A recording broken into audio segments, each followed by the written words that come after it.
Assalamualaikum warahmatullahi wabarakatuh. 90.1 Fasa FM Family Radio, warna baru untuk keluarga. Selamat pagi keluarga Fas.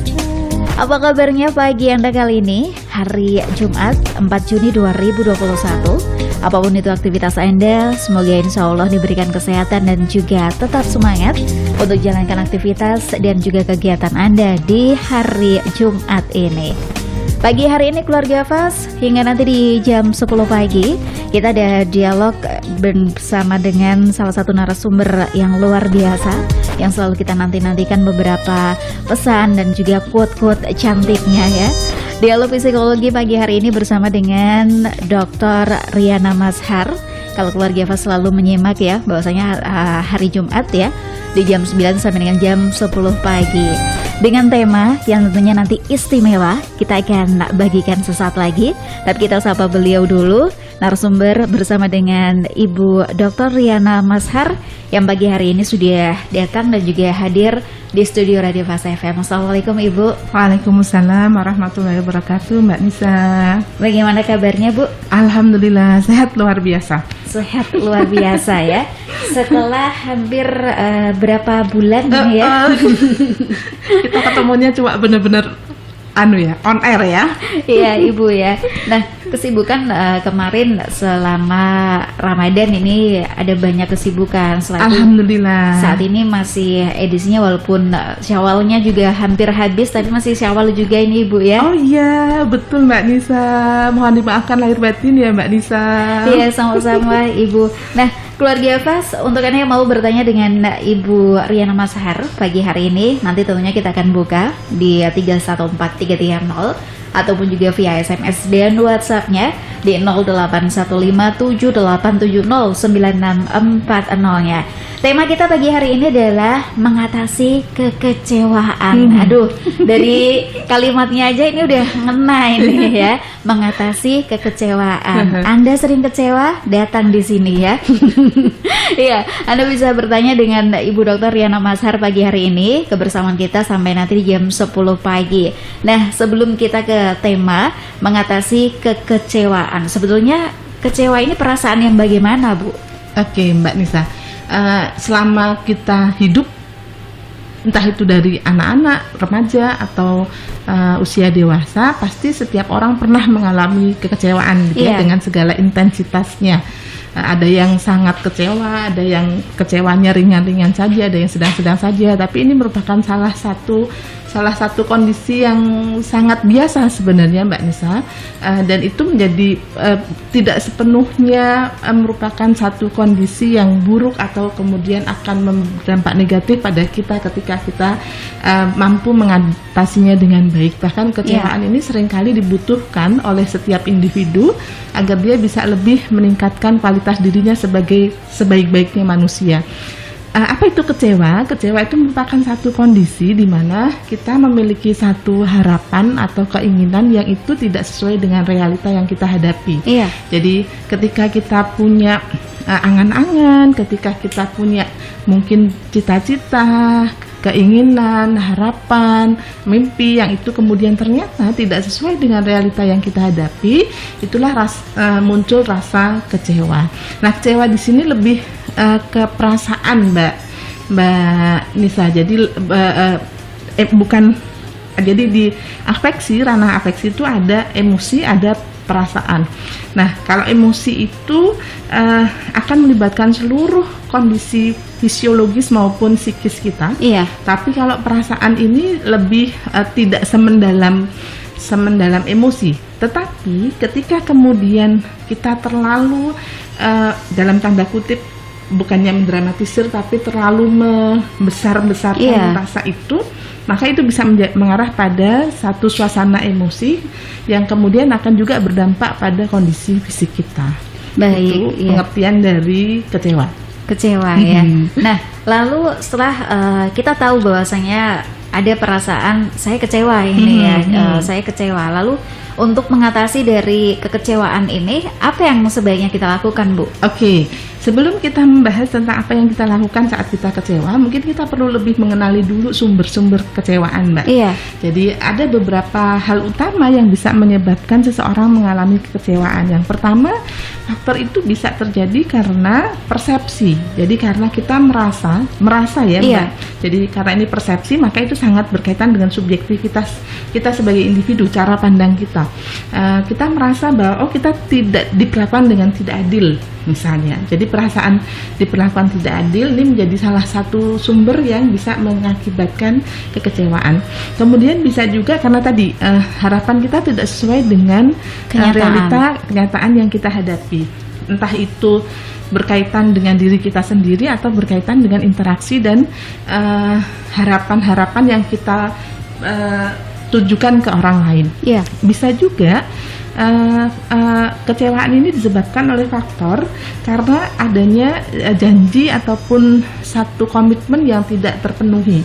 Jadi ketika kita sudah punya komitmen, sudah punya janji, sudah punya sesuatu yang memang disepakati bersama, ternyata itu tidak dilakukan sesuai dengan kesepakatan, maka itu juga biasanya akan menimbulkan kecewaan. Nah, kemudian rasa persaingan yang juga terlalu tinggi, Mbak Nisa. Jadi seseorang yang seringkali di dalam dirinya sangat banyak dorongan persaingan, jadi lebih ke arah menang kalah, kemudian ke arah harus menjadi lebih dari yang lain. Nah, pada saat dia merasa dirinya kalah atau tidak lebih dari yang lain, ini juga kemudian akan menimbulkan kecewaan. Nah, kemudian yang juga paling umum terjadi, Mbak Nisa, kekecewaan itu seringkali terjadi ketika kita membandingkan. Nah, ini sangat berbahaya gitu ketika kita seringkali membanding-bandingkan diri kita dengan berbagai macam hal yang ada di sekitar kita. Kata Goodman, salah seorang ahli psikologi, dia mengatakan bahwa membandingkan itu satu penyakit yang bisa merusak kesehatan mental. Membandingkan itu bisa dari 4 sisi, Mbak Nisa. Dari 4 sisi. Self insight, jadi membandingkan sesuatu yang ada pada dirinya karena pengalaman-pengalaman yang pernah dialami. Jadi misalnya Briana sekarang di sini jadi mengisi acara di sini, dengan Briana membandingkan dengan dulu Briana pernah mengisi di tempat lain misalnya. Lalu Briana merasa pelayanan di sini ataupun fasilitas atau kondisi di sini mungkin tidak sebaik yang pernah Briana alami misalnya. Itu bisa menjadi salah satu faktor yang menimbulkan kecewaan karena adanya self insight. Jadi satu proses pembandingan yang dilakukan terhadap pengalaman-pengalaman yang pernah dialami. Bisa juga self outside. Jadi kita membandingkan sesuatu yang pernah kita alami tetapi berkaitan dengan hal-hal yang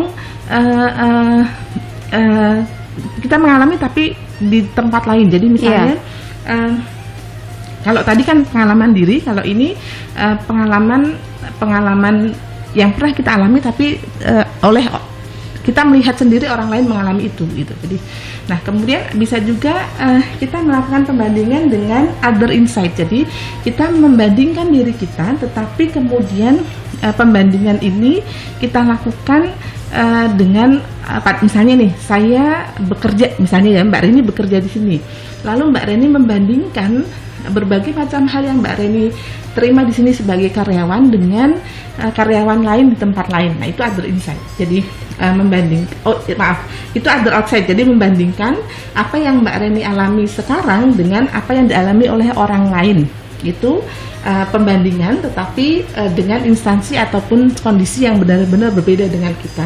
Bisa juga kita membandingkan sesuatu yang terjadi di sini, di organisasi ini atau di lembaga ini atau di sini misalnya di tempat kita kerja, tapi dengan karyawan yang lain. Itu ada insight. Jadi perbandingan-perbandingan ini seringkali akan banyak menimbulkan kekecewaan kalau kita tidak melandasinya dengan syukur. Orang-orang yang biasanya sering merasa tidak puas, sering merasa dirinya kurang dibandingkan dengan tadi pengalaman masa lalunya kah, perlakuannya yang dia terima dulu kah, atau apa yang pernah dia alami dari orang lain kah dan lain sebagainya, itu biasanya akan sangat mudah untuk menimbulkan kekecewaan. Jadi sebenarnya salah satu cara yang paling mudah untuk membuat kita terhindar dari kekecewaan adalah yang pertama, jangan pernah membandingkan apapun dengan segala sesuatu yang pernah kita alami ataupun orang lain. Jadi rumput tetangga lebih hijau itu seringkali membahayakan buat kestabilan kesehatan mental kita.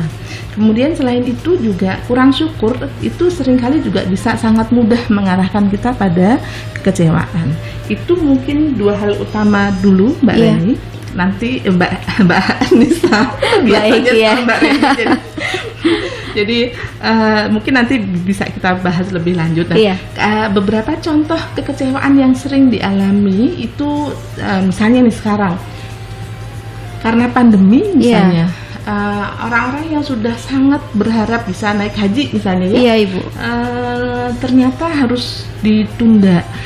Jangankan pandemi, nggak pandemi aja sudah antrinya lama, yang harusnya ternyata dari tahun kemarin bisa berangkat, ternyata tahun ini juga belum ada kepastian, sehingga kemudian muncul kekecewaan yang sangat berlebihan misalnya, atau kekecewaan karena pasangan, atau kekecewaan karena sikap orang tua ataupun anak kita tidak sesuai dengan yang kita inginkan, atau bisa juga kita kecewa karena perlakuan orang lain atas kebaikan yang sudah kita lakukan. Jadi ada begitu banyak hal Mbak Nisa yang itu sangat mudah untuk membuat kita merasa kecewa. Iya, baik Ibu. Lalu bagaimana ini Bu untuk kita bisa mengatasi kekecewaan ini agar tidak mengganggu kesehatan jiwa dan juga raga kita, Bu? Oke.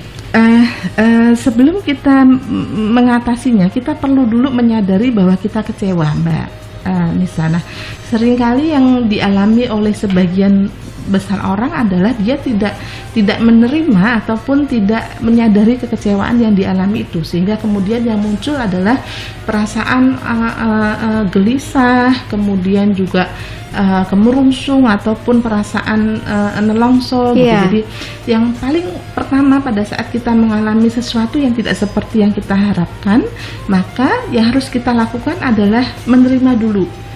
Begini ya ternyata rasanya ya.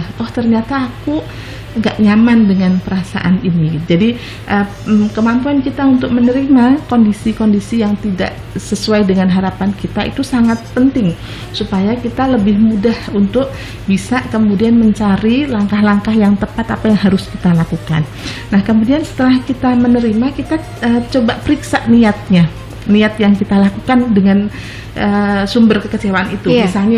Misalnya kita kecewa karena kita sudah mau haji nih dari tahun kemarin, jatahnya tahun kemarin, tapi ternyata sampai tahun ini masih ditunda, bahkan mungkin kepastiannya pun belum ada misalnya.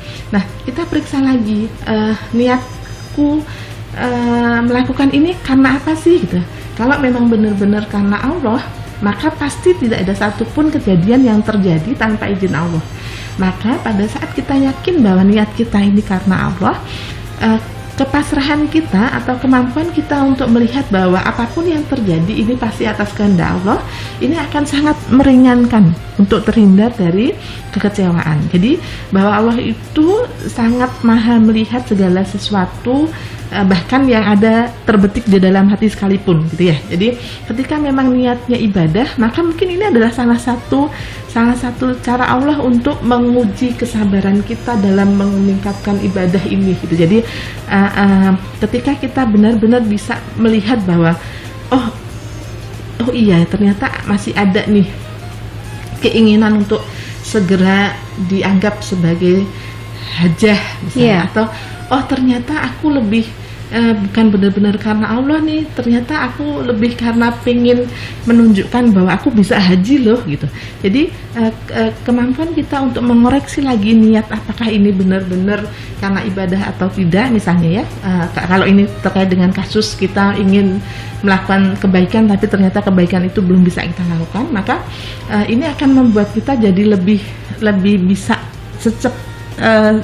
ringan dan cepat gitu untuk menghilangkan kekecewaan yang kita alami. Lalu kemudian pada saat kita bisa menelaah apakah niatku ini benar-benar karena Allah atau tidak, maka bisa ada dua cara yang bisa kita lakukan: memperbanyak istighfar, dan kemudian yang kedua kita semakin menguatkan jadi kalau memang ini adalah karena nafsu, misalnya kekecewaan kita itu terjadi karena kita terlalu bernafsu. Misalnya saya sebagai ibu nih, saya ingin anak saya jadi anak yang soleh. Iya. Benarkah bahwa pasti ini niat yang bagus ya, menjadikan anak kita anak yang soleh, anak yang rajin beribadah, anak yang mereka jadi anak yang berbakti pada orang tua. Ini pasti bukan niat yang salah gitu. Tapi kadang-kadang kita lupa bahwa kadang-kadang niat itu pun tercampur dengan nafsu. Jangan-jangan itu nafsu kita untuk dianggap jadi ibu yang hebat, bisa didik anak yang soleh misalnya. Jangan-jangan itu hanya ambisi kita untuk membuktikan bahwa diri kita bisa berperan sebagai orang tua, sehingga ketika anak kita tidak seperti yang kita harapkan, maka yang lebih banyak ternyata adalah kemarahan misalnya. Nah, maka kita lihat nih, niat ini benar-benar karena Allah atau lebih banyak karena nafsu. Kekecewaan yang kita alami ini jangan-jangan lebih karena didominasi oleh nafsu-nafsu kita sebagai manusia. Ingin dianggap ini, ingin dianggap itu, ingin dipuji begini, ingin dipuji begitu gitu ya. Jadi itu dulu yang harus kita perbaiki dan harus kita tata. Lalu kemudian kalau memang itu adalah satu keikhlasan kita untuk benar-benar karena Allah, kita pasti tidak akan terlalu risau dengan hasil, karena kita selalu yakin bahwa tidak ada sesuatu pun yang terjadi di muka bumi ini tanpa izin Allah. Maka ketika keyakinan itu sudah sangat kuat di dalam hati kita, saat kita yakin bahwa kita sudah berusaha melakukan yang terbaik, dan ketika hasilnya pun tidak seperti yang kita inginkan, maka perasaan untuk kecewa berlebihan itu tidak akan kita alami. Karena tadi kita percaya bahwa hasil itu bukan sama sekali bukan wewenang kita sebagai manusia. Hasil itu pasti atas kehendak Allah gitu. Jadi niat ini akan mendasari bagaimana nanti kita merespon beberapa kondisi yang akan terjadi. Baik, Ibu Riana, terima kasih juga penjelasan yang ternyata begitu panjang dan juga luar biasa. Berawal dari sebuah kekecewaan ini ya Bu Riana ya. Nah, nanti kita akan kembali lagi setelah jeda iklan berikut ini Bu Riana. Tentunya juga keluarga Fas, kita masih nantikan untuk Anda yang mau bertanya ataupun juga konsultasi sama beliau, langsung saja bisa manfaatkan 314330 dan juga via SMS ataupun juga WhatsApp-nya di 081578709644 nya bersama dengan Ibu Dr. Riana Mazhar, Magister Psikologi dan juga dosen dari Universitas Ahmad Dahlan Yogyakarta. Dialog Psikologi akan segera kembali setelah jeda iklan berikut ini. 90.1